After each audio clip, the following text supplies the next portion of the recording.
Evening sir, Kommineni గారికి సుప్రీంకోర్టులో bail మంజూరు చేశారు.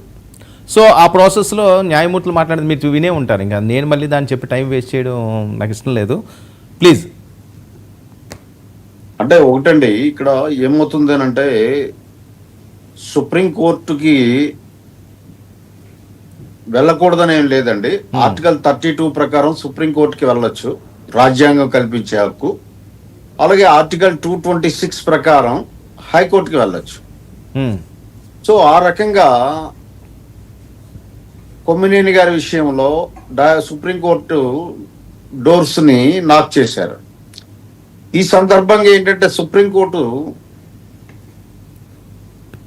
వాదోపవాదాల సందర్భంగా మాట్లాడిన కొన్ని మాటలు, దాని మీద మనం డిబేట్ లో మాట్లాడాల్సిన అవసరం లేదు. కానీ అవును, ఆ రోజు జరిగినటువంటి ఆ చర్చ మీద డిబేట్లు కొద్దిగా జాగ్రత్తగా కండక్ట్ చేయాలి అన్నటువంటి ఉద్దేశాన్ని అయితే సుప్రీంకోర్టు కనపరిచిందని మనకు స్పష్టం అవుతుంది. అయితే ఆ మాత్రం దానికి అరెస్ట్ చేస్తారా అంటే ఇక్కడ ఎప్పుడు కూడా అండి, ఫ్రీడమ్ ఆఫ్ స్పీచ్ అన్నది ఫండమెంటల్ రైటే గాని అబ్సల్యూట్ ఫండమెంటల్ రైట్ కాదు వర్మ గారు. ఓకే, మిగతా అన్ని ఫండమెంటల్ రైట్స్ కూడా absolute fundamental rights. Freedom of speech మాత్రం రీజనబుల్ రిస్ట్రిక్షన్స్ పెట్టడం జరిగింది.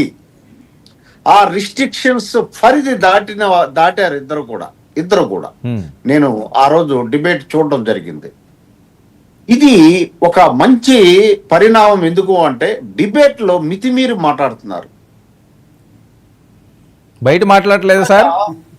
డిబేట్ లో మితిమీరి మాట్లాడడం అన్నది మనం చూస్తున్నాం. అనేక సందర్భాల్లో నేను చెప్పడం జరిగింది. ఇందాక ప్రభాకర్ గారు అన్నట్టు రాజకీయ పార్టీలు కూడా ఇది ఒక మంచి లెసనే. అది నేను ఒక పార్టీ ఇంకో పార్టీని నేను అంటలా.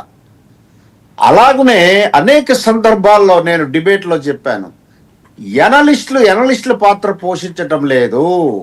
ఏదో ఒక పార్టీకి వకాలత పుచ్చుకొని నేను ఒకసారి ఒక కామెంట్ కూడా చేశాను, ఎనలిస్ట్ రూపంలో ఉన్నటువంటి ప్రజాస్వామిక సామాజిక ఉగ్రవాదుల్లా తయారవుతున్నారని కూడా నేను మాట్లాడినాను. వాడవలసి వచ్చింది.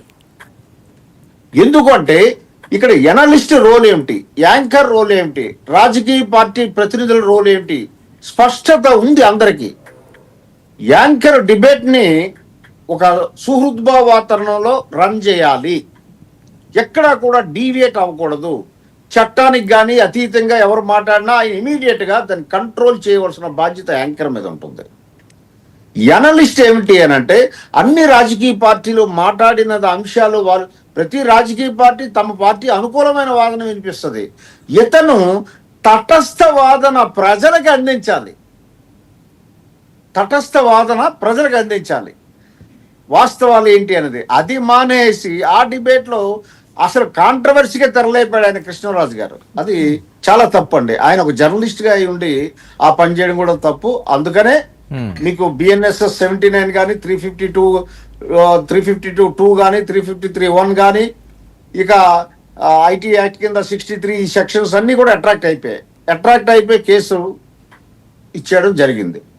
అయితే ఇక్కడ Krishnaraju direct accused and indirect accused.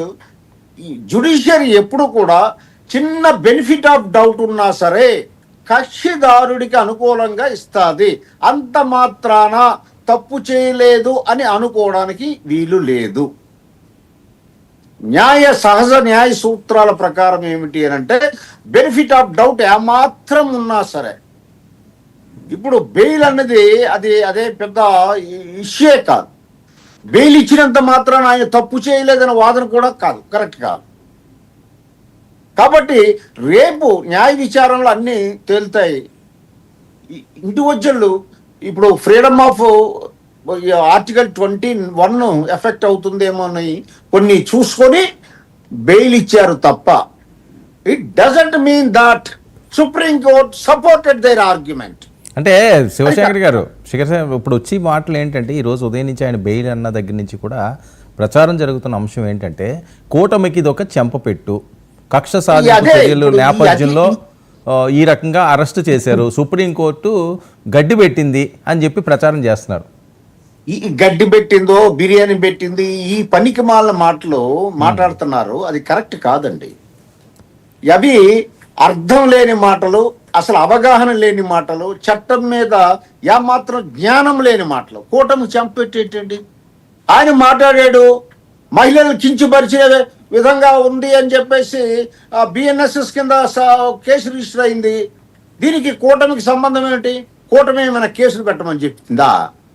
ఏం మాట్లాడతారు? ఇప్పుడు ఆయన నోటి దురదకి మాట్లాడాడు, దాని మీద ఎఫెక్ట్ అయిన బాధితులు కేసులు పెట్టారు, పోలీసు వారు చర్యలు తీసుకున్నారు. నాకు ఇప్పుడు చెప్పండి వర్మ గారు, కూటమి ప్రభుత్వానికి దీనికి సంబంధం ఏమిటి? అంటే కాదండి, ఇంతకు ముందు డిబేట్లు కాదు సార్, ఇంతకుముందు డిబేట్లు జరిగిన నేపథ్యం ఇది మొదటిది కాదు, ఇది చివరిది కాదు. చాలా సందర్భాల్లో ఇలాంటి గొడవలు అయినాయి, అమ్మనాబోతులు తిట్టుకున్నారు. సాక్షాత్తు ఒక వ్యక్తి అయితే, ఇప్పుడు ఎమ్మెల్యేగా ఉన్న వ్యక్తి అయితే చెప్పే తీసాడు. సో అప్పుడెప్పుడు లేనివన్నీ కూడా ఇప్పుడు ఎందుకు వచ్చింది అని చెప్పి వాళ్ళు మాట్లాడుతున్నారు, చాలా కోడ్ చేసి.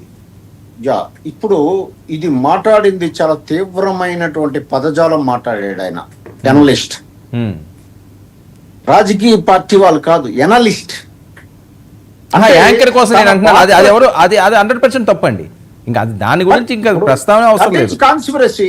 ఇప్పుడు ఆయన మాట్లాడింది ఏమిటి? డైరెక్ట్ అమరావతి మీద మాట్లాడాడు. అంటే it is nothing but a conspiracy. కుట్ర కోణం ఉంది దాని వెనక. అమరావతి క్యాపిటల్ ఇప్పుడు పరుగులెడుతుంటే, అమరావతి పనులన్నీ వేగవంతం అవుతుంటే, అమరావతి వైపు అందరు ఇండస్ట్రియలిస్టులు అందరూ, పెద్ద పెద్ద ఇన్స్టిట్యూషన్స్ అందరూ వస్తుంటే, ఇప్పుడు అది మాట్లాడటం వెనక కాన్స్పిరసీ ఉంది, కుట్ర కోణం ఉంది, దాగి ఉంది. చిన్న విషయం కాదు. ఇక రాజకీయ ప్రతినిధులు మాట్లాడితే పాలసీల మీద వాళ్ళ మీద వీళ్ళు విరుచుకుపడుతుంటారు. బట్ ఎనలిస్ట్ అలా మాట్లాడకూడదు, దానిని ఎంకరేజ్ చేయకూడదు. ఇది యాంకర్లకి, ఎనలిస్టులకి, రాజకీయ పార్టీ ప్రతినిధులకి కూడా ఇది ఒక మంచి లెసన్. భవిష్యత్తు డిబేట్లకి ఇది ఒక మంచి లెసన్ అని నేను భావిస్తున్నాను వరం గారు. ఓకే, మాణిక్యాలరావు గారు నమస్తే అండి. నమస్తే అండి. ఏంటి మీ ఒపీనియన్ ఏంటి, మీ రియాక్షన్ ఏంటి? వినపడుతుందండి? వినపడుతుందండి, చక్కగా వినిపిస్తుంది, అది మాట్లాడొచ్చు. ఓకే. అదే సుప్రీంకోర్టు ఈరోజు అతనికి ఇచ్చినటువంటి బెయిల్ విషయంలో పెద్దగా ఏదో అతను ఏమి తప్పు చేయకపోతే బెయిల్ ఇచ్చిందనే వాతావరణంలో ఉండాల్సినటువంటి అవసరం లేదు. సాక్షి పత్రికలో మొదటి నుంచి కూడా ఒక కుట్ర కోణంతో సాక్షి టీవీలో ఇవన్నీ కూడా జరుగుతూ ఉండటం మనం చూసాం. ఇప్పుడు కూడా